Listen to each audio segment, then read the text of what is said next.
Do you recognise these?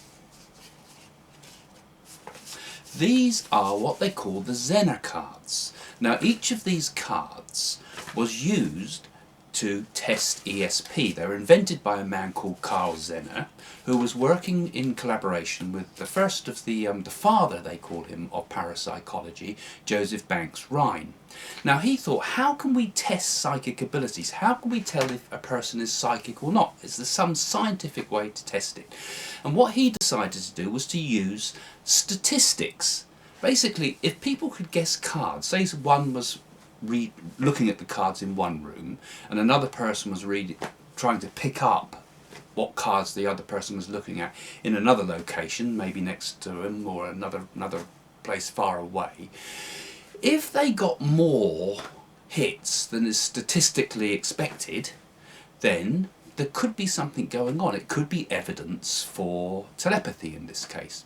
Now Joseph Banks Rhine decided that there were a number of different forms of what he called extrasensory perception that could be tested. The first was telepathy, which is mind-to-mind communication, and the other is clairvoyance, which is kind of like hard to explain because there's a lot of misconceptions about that word, but it's like clear seeing, but being able to see something without using the normal senses, such as being able, for example, remote viewing is a good example. You know, you were able to see a location without any using any of the five senses. And also precognition, which basically is a word that means seeing the future.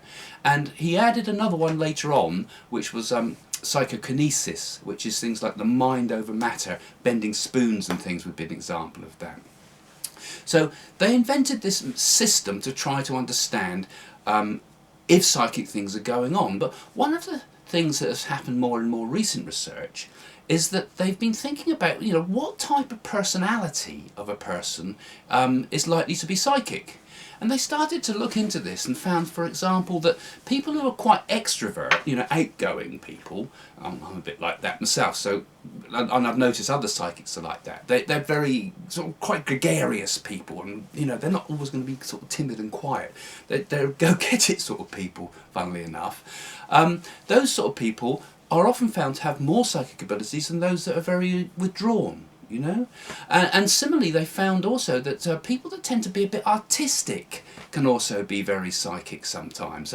You'll find that if you look into the backgrounds of most of the mediums and psychics, you know, and do a bit of research on the web, you'll see that a lot of them have had a bit of an artistic background. You know, they've been interested in drawing and painting, and there's quite good painters around who have been psychic, and I would include myself in that as well, actually, because I spent most of my early life as purely wanting to be a painter. I never wanted to be a psychic or a medium. It kind of happened whether you like it or not. So there's these qualities, and there's lots of them. That's just a couple I've quoted. So what I've done is I've set up a test that you can find out if you've got a psychic personality. And you'll find that basically on my website in a little area that I've made up called Psychic Tests, in which you can test, first of all, if you've got a psychic personality and what categories you fall into and if they correspond with what the scientists have said about this. And then I've also put some other fun stuff on there as well, and other little games you can play. And you know, if you get really interested, I also have a psychic school, an online psychic school, where you can learn with some of my medium friends that are teaching there, and with me, and we give some free demonstrations of mediumship and things like that, and sometimes give you a chance to have a go as well. So if you're looking to understand and learn if you have a psychic personality, if you want to learn how to go a little bit further with these things, well, come to my website, talk to some of the people who are already developed and professional mediums, and there's no charge for a lot of this. Well, there's charge for the classes, but most of the stuff that we have in the chat rooms is free, and all the tests and things are free. So go and have a look at my website at psychics.co.uk and subscribe to these videos and you get more updates like this.